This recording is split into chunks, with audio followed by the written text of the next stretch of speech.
मैं आपको बताऊं, पवित्रता के लिए मिलिट्री अप्रोच सही अप्रोच होता है, क्योंकि आपकी आत्मा, आप भीतरी मनुष्यत्व, छिपा मनुष्य, आप जो शरीर में हैं, आप जनरल होते हैं, आप अफसर होते हैं, आप कमांडर होते हैं, आप राजा हैं, आप वो आज्ञा देते हैं और आपका शरीर और आपका मन वो उन ऑर्डर को लेंगे और करेंगे left right left right left right. आप हर दिन ऑर्डर दें, उसे बताए क्या करना है, उसे बताने न दे कि आपको क्या करना है। कुछ लोग तो मार्च करते हैं शरीर के ऑर्डर्स के अनुसार।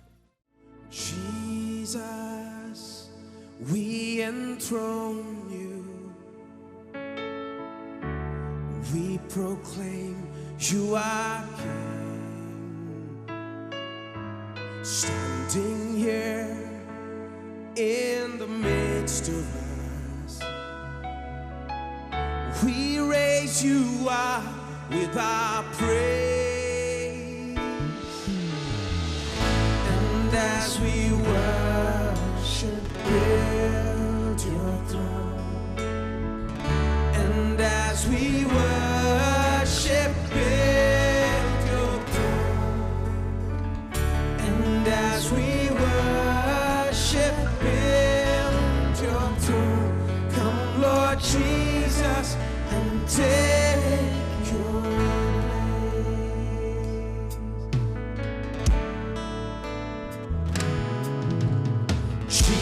Jesus, we enthrone you. We proclaim you are standing here in the midst of us. We raise you up with our praise, and as we worship, build your throne, and as we worship, build your throne, and as we worship, build your throne. Come, Lord Jesus, and take your. And as we worship, and as we worship, build your throne, and as we worship, build your throne, and as we worship, build your throne. Come, Lord Jesus, and take. See it one more time. As we worship, let's worship Him. And as we worship, build your throne, and as we worship, build your throne, and as we worship, build your throne. Come, Lord Jesus, and take your place.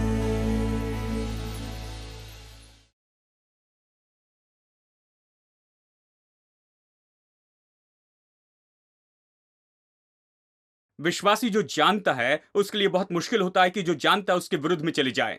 मुश्किल होता है, चैन से नहीं जी सकता। जो गलत है उसे जानने के बाद नहीं कर पाता, इसलिए जानना जरूरी है। ज्ञान तो सफलता के लिए बुनियाद है। आप जानते हैं, देखिए ज्ञान कैसे असर डालता है। यह आपको बदलेगा, बदल देगा, आपको अनुमति नहीं देगा कि गलत करे, क्योंकि इसे करने के पहले आप 10 बार सोचेंगे, क्योंकि जानते हैं इसमें कुछ न कुछ गलत है। इसलिए अपने मन और अपने शरीर का उपयोग इसके लिए न करें। ये देखिए, यहां पर आप हथियार हो जाएं, आपके शरीर और मन के अंग अधर्म के साधन या हथियार होने के लिए उपयोग न करें, क्योंकि आपको नाश करेगा। यह सच है कि बहुतों ने अनुमति दी है उनकी आंखों को, उनके पैरों को, हाथों को, मनों को और उनके मुंह को, उनकी भावनाओं को, उनकी इच्छा को, कि उन्हें नाश कर दे। वो आज खुश नहीं हैं, वो नाश हो गए क्योंकि उन्होंने अनुमति दी थी। उन्होंने अनुमति दी जानते हुए कि ये इसी तरह से है। हर समय वो इसकी अनुमति दे रहे थे। और बाइबल कहती है अनुमति न दे। जब आप कहते हैं मैं अनुमति नहीं देता हूं, ये प्रभु के बारे में एक अच्छी बात है। जब आप पाप से कहते हैं नहीं, मेरे हाथ उपलब्ध नहीं है, तो तुरंत पवित्र आत्मा आकर आपकी मदद करता है। वो आपके साथ में खड़े हो जाता है पाप से कहता है, क्या तुमने इसकी सुनी है? क्या उसने नहीं कहा? यदि उसने नहीं कहा है तो अच्छा, चले जाओ, नहीं तो मैं तुम्हें मारूंगा। यदि वो नहीं कहता है तो नहीं है। और यदि आप हां कहते हैं तो प्रभु भी कुछ नहीं कर सकता। यदि आप पाप को हां कहते हैं, परमेश्वर को पीछे हटना होगा, क्योंकि वो आपकी मदद नहीं कर सकता कि पाप के लिए हां कहें। वो पाप में आपका पार्टनर नहीं हो सकता है। तो प्रभु पीछे हटता है और आप आगे बढ़कर पाप करते हैं, इसलिए परमेश्वर आपकी मदद नहीं कर सकता है। मदद नहीं करेगा क्योंकि आपने अनुमति दी, आपने चुनाव किया है। बहुत से लोग कहते हैं, मैं नहीं कैसे कह सकता हूं भाई, ये काम नहीं करता। वो भावना इतनी मजबूत होती है, परीक्षा इतनी मजबूत होती है कि मैं नहीं नहीं कह सकता। खैर, नहीं कहे फिर देखिए। जब आप नहीं कहते हैं, फिर आत्मिक रूप में वहां पर आप सामर्थ्य को देखते जाते हैं। जब आप नहीं कहते हैं, प्रभु ने जो कहा उसे करने का निर्णय लेते हैं, तुरंत ही परमेश्वर की ओर से आपको सामर्थ्य मिलती है। प्रभु कहता है, हां, तुम मेरी ओर से हो, तुम यहां पर डटकर खड़े हो और मैं यहां हूं। मैं तुम्हारे साथ खड़ा हूं, चाहे कुछ भी हो मैं इसे देखूंगा। तुमने नहीं कहा है, इसलिए मैं तुम्हारे साथ में खड़ा रहूंगा। यदि हां कहे तो कोई मदद नहीं कर सकता। ठीक है? तो जीवन में आपके पास पहचान होनी चाहिए कि आप गलत बातों के लिए ना कहें और सही बातों के लिए हां कहें, कि आपके नाम में प्रभु वहां होगा और आपकी हां में प्रभु वहां पर होगा। प्रभु आपका सहायक और मददगार होगा, आपके साथ खड़े होगा और आपको विजय देगा, चाहे कितना भी मुश्किल क्यों ना हो। यदि आप इस बात के लिए डट कर खड़े रहें, ये जानते हुए कि परमेश्वर की इच्छा आपके लिए ये नहीं है, ये आपके लिए अच्छा नहीं है, प्रभु आपके लिए नहीं चाहता है, ये कोई उत्पादन नहीं करता है, बेकार है, आप नहीं कहें। मैं आपको बताऊं, कुछ भी इस पृथ्वी पर, आकाश और पृथ्वी पर, वो उसे नहीं बदल सकता। जब आप ना कहें तो कोई उसे नहीं बदल सकता। हाँ, जब आप हां कहते हैं, जानते हुए कि ये तो समस्या लाएगा, तो आप अपने विनाश की ओर आगे बढ़ रहे हैं।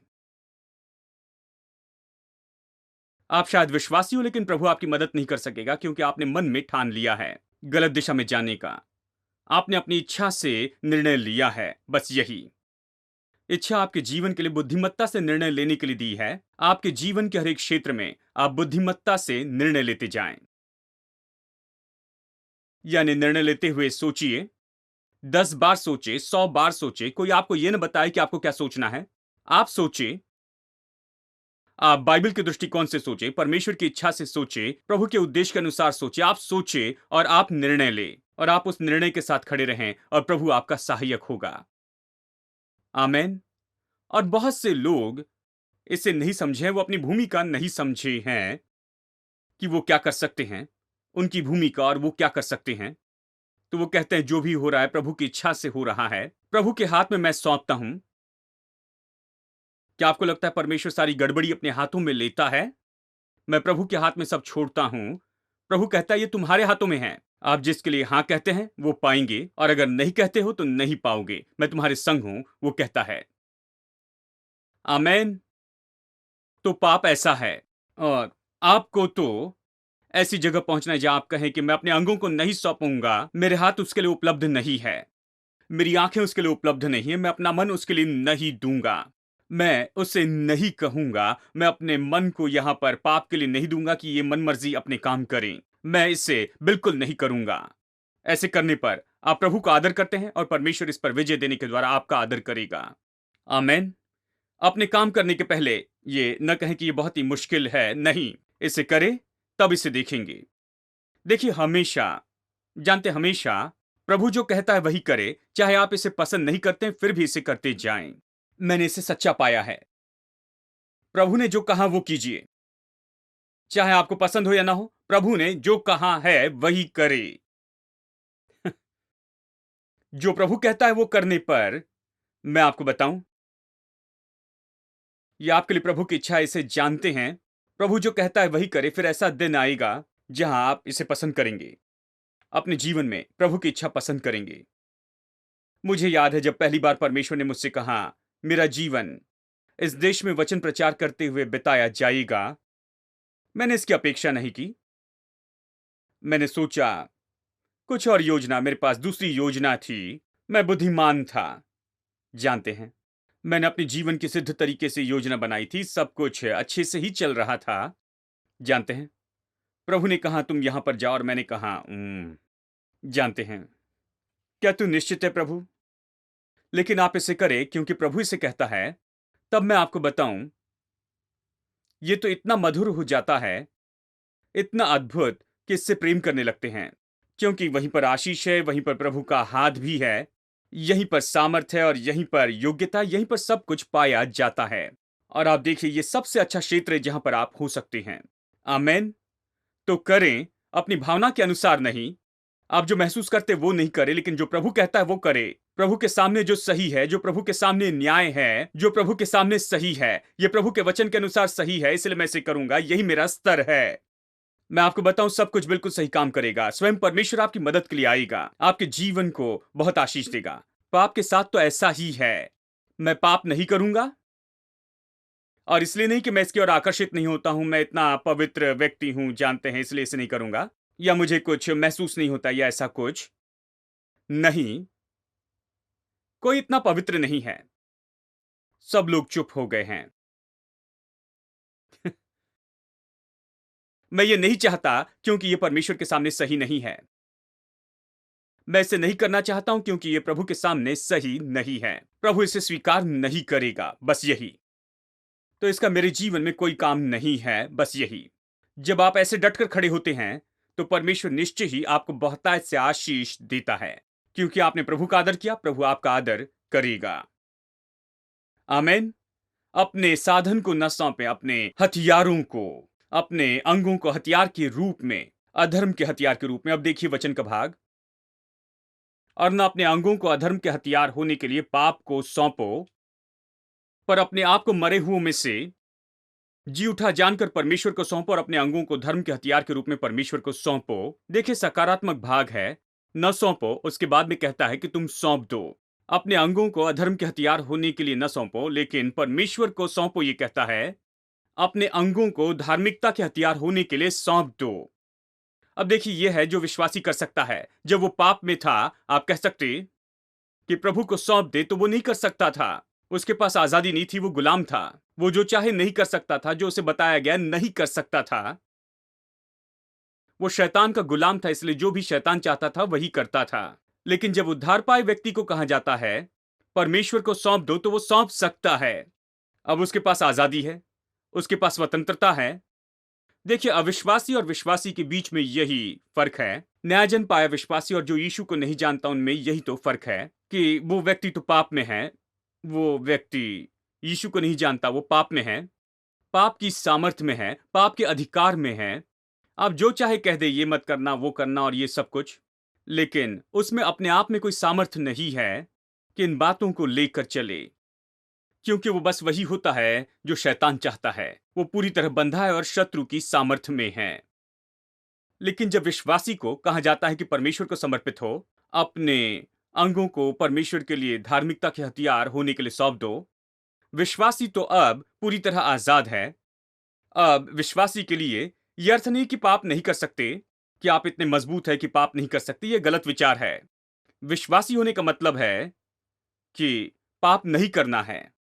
आप पाप के लिए विवश नहीं होते हैं, जबरदस्ती आपसे पाप नहीं करवा सकते हैं, और पाप आप पर अधिकार नहीं कर सकता है।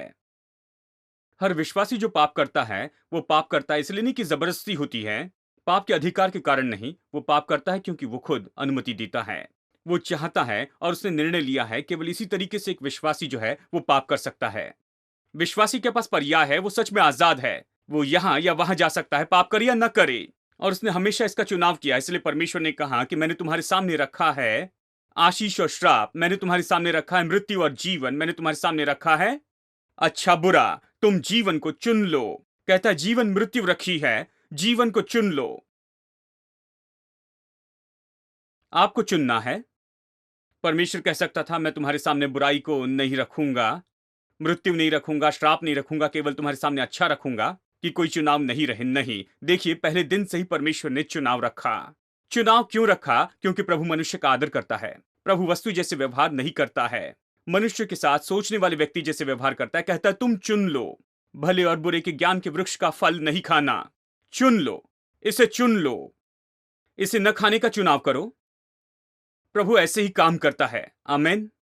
यानी विश्वासी ऐसी दशा में है कि खुद को वो सौंप दे, जैसे परमेश्वर को सौंप दे, और अपने शरीर को परमेश्वर को सौंप दे, अपने अंगों को धार्मिकता के हथियार होने के लिए दे दे।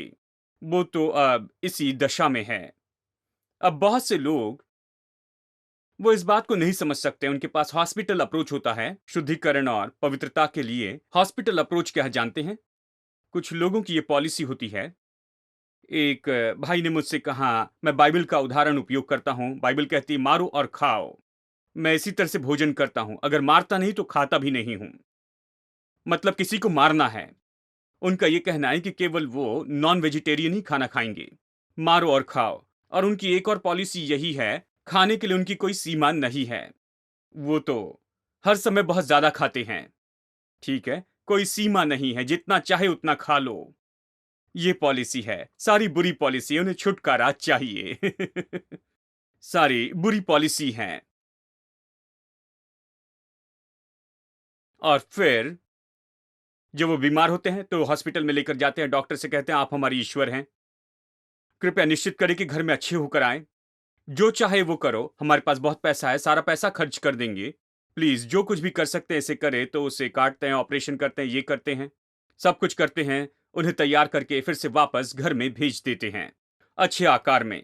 और फिर डॉक्टर बहुत सी सीमाएं रखते हैं कि ये नहीं करना, वो नहीं करना, ये नहीं खाना। और वो कहते हैं डॉक्टर तो हमेशा ऐसे ही होते हैं भाई, देखिए वो जो कहते हैं उन्हें कहने दो, लेकिन हमें जो खाना है वो तो हमें खाना ही होगा।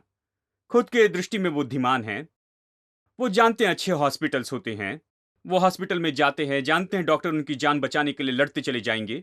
तो फिर वो हॉस्पिटल अप्रोच होता है उनकी समस्या के लिए। वो हर रोज अच्छे से खाना नहीं चाहते हैं कि अच्छे से कसरत करें, अपने शरीर को अच्छा रखें और सही काम करें कि वो प्रतिदिन के जीवन में बहुत अच्छे हो जाए। देखिए वो चाहते हैं कि हॉस्पिटल से हॉस्पिटल में जाएं। यही अप्रोच होता है। बहुत से विश्वासी पवित्रता के लिए ऐसा हॉस्पिटल अप्रोच रखते हैं। छुटकारे की सभा होती है, जानते हैं ये ऐसी है। देखिए जैसे छुटकारे की सभा, मेडिकल कैंप, सारे विश्वासी लोग उन सभाओं में होते हैं। सारे विश्वासी वहां पर सभा में होते हैं। उनमें पाप होता है, उनमें दुष्ट आत्मा है, जादू टोना है, ये समस्या है, वो समस्या है, हर तरह की दुष्ट आत्मा उन्हें सताती है। और वो सब वहां पर आते हैं कि अपनी समस्या दूर करे। वहां पर वरदान पाया प्रभु का जन है कि उनकी समस्या दूर करे।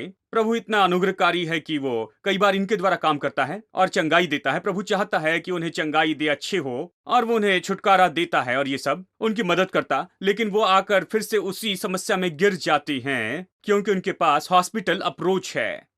और जब अगली बार उन्हें समस्या होती है उस समय एक और मेडिकल कैंप चलता है, छुटकारे की सभा। ओ, वो अमेरिकन प्रचारक आ रहे हैं, वो बहुत वरदान पाए हैं भाई, बहुत सामर्थी है, मैं उनकी सभा में जाऊंगा, इस समय मैं ठीक हो जाऊंगा। तो वो वहां पर जाते हैं और फिर कई बार वो सारे प्रचारक से परेशान हो जाते हैं, अमेरिका से लेकर अफ्रीका के प्रचारक तक।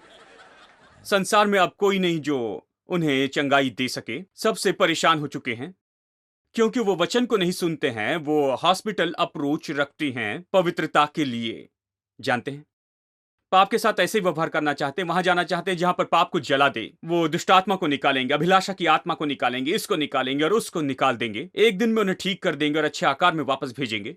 यह हॉस्पिटल अप्रोच है। देखिए हमें यहां पर मेडिकल नहीं लेकिन मिलिट्री अप्रोच चाहिए पवित्रता के लिए। मैं एक बार एक जगह पर रुका था, जब मैं छोटा था। हम छुट्टियों में गए किसी जगह पर, बगल का कंपाउंड तो पुलिस परेड ग्राउंड था, जानते हैं। और पुलिस परेड ग्राउंड बहुत ही दिलचस्प था। सुबह 5 बजे कोई नहीं सो सकता था क्योंकि वो सब परेड करते थे। आवाज आती थी लेफ्ट राइट लेफ्ट राइट, और वहां पर सैकड़ों लोग थे। वो बूट पहने जमीन पर पैर पटकते थे, पैर पटकते और यहां वहां चलते थे। तो हम छोटे बच्चे वहां पर दीवार पर चढ़कर वहां पर बैठते थे, हम देखते थे। और कुछ लोग अगर देरी से आए तो उन्हें दौड़ने लगाते थे उस ट्रैक पर, और ये सब फिर वो मार्च करते। और मैंने एक बात देखी कि जब मैं छोटा था मैंने इस बात को देखा, जो सब आकर अफसर के सामने खड़े होते, उन्हें सल्यूट करते और जो भी ऑर्डर दिए जाते थे बिल्कुल वैसे ही करते थे। कोई बातचीत नहीं, कुछ नहीं। 4 बार अगर दौड़ने के लिए कहें तो वो 4 चक्कर लगाते थे। कुछ भी नहीं कहते, कोई चर्चा नहीं होती थी, कुछ भी नहीं कह सकते थे। जानते हैं इसलिए तो कहते हैं कि मिलिट्री आपको अनुशासित करती है। सबसे पहले तो सुबह सुबह 5 बजे आपको उठाते हैं, जानते हैं, बूट्स पहने होना है और मार्चिंग करना है। जब वो कहते हैं लेफ्ट तो ये लेफ्ट होना है, और जब कहते हैं राइट तो राइट होना है। जब लेफ्ट कहे तो राइट नहीं होगा, और राइट कहने पे लेफ्ट नहीं। आपको सही कदम आगे बढ़ाना है। देखिए, अच्छा कैसे करे, ये मिलिट्री अप्रोच है। जो ऑर्डर्स है उसको मानना है। और मैं आपको बताऊं, पवित्रता के लिए मिलिट्री अप्रोच सही अप्रोच होता है, क्योंकि आपकी आत्मा, आप भीतरी मनुष्यत्व, छिपा मनुष्य, आप जो शरीर में हैं, आप जनरल होते हैं, आप अफसर होते हैं, आप कमांडर होते हैं, आप राजा हैं। आप वो आज्ञा देते हैं, और आपका शरीर और आपका मन वो उन ऑर्डर को लेंगे और करेंगे left right left right left right. आप हर दिन ऑर्डर दें, उसे बताए क्या करना है, उसे बताने न दे कि आपको क्या करना है। कुछ लोग तो मार्च करते हैं शरीर के ऑर्डर्स के अनुसार। मुझे एक मिलिट्री वाले के बारे में बताया गया कि कैसे वो सबसे परेड करवाते हैं लेफ्ट राइट, और जब वो घर में आते हैं तो पत्नी उनसे परेड करवाती है।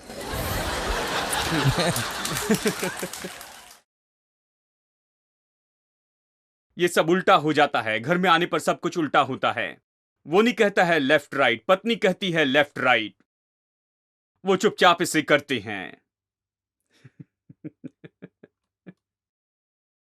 आप कमांडर हैं, आप वो भीतर में व्यक्ति हैं। आप मसीह यीशु में नई सृष्टि हैं।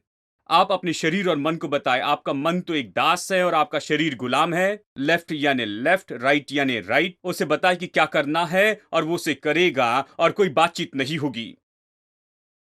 जब 3 इडली हो तो पेट कहेगा नहीं 5 चाहिए,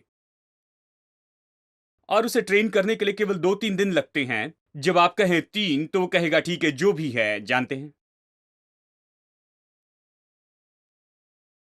हेलो, बाकी सबके साथ में बिल्कुल ऐसे ही होगा। मैं बाकी बातों के बारे में सबके सामने नहीं कह सकता हूं, इसलिए मैं इस बारे में कह रहा हूं, लेकिन उससे आप अनदेखा न करें।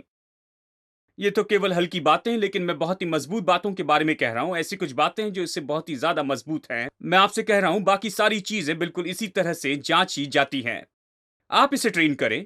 आप अपने शरीर को बताएं क्या करना है, अपने मन को बताएं कि क्या करना है, उसे मार्च करने दे लेफ्ट राइट। आप कमांडर हैं, आप इसके ऊपर पूरा अधिकार ले ले, आप इसकी आज्ञा दे, और ये बिल्कुल ऐसे ही होगा। पवित्रता इसी के बारे में है। बाइबल कहती है कि जान लो कि तुम पाप से आजाद हो।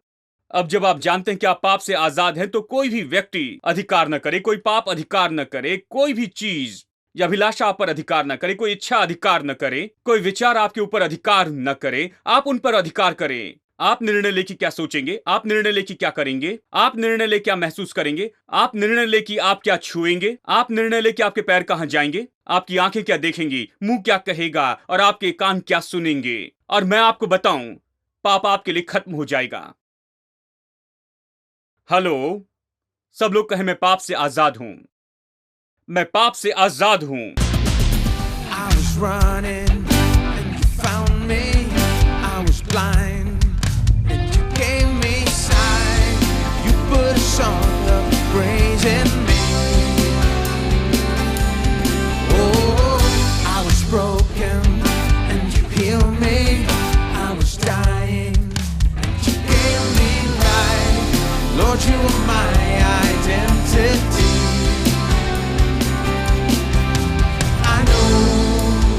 I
friend.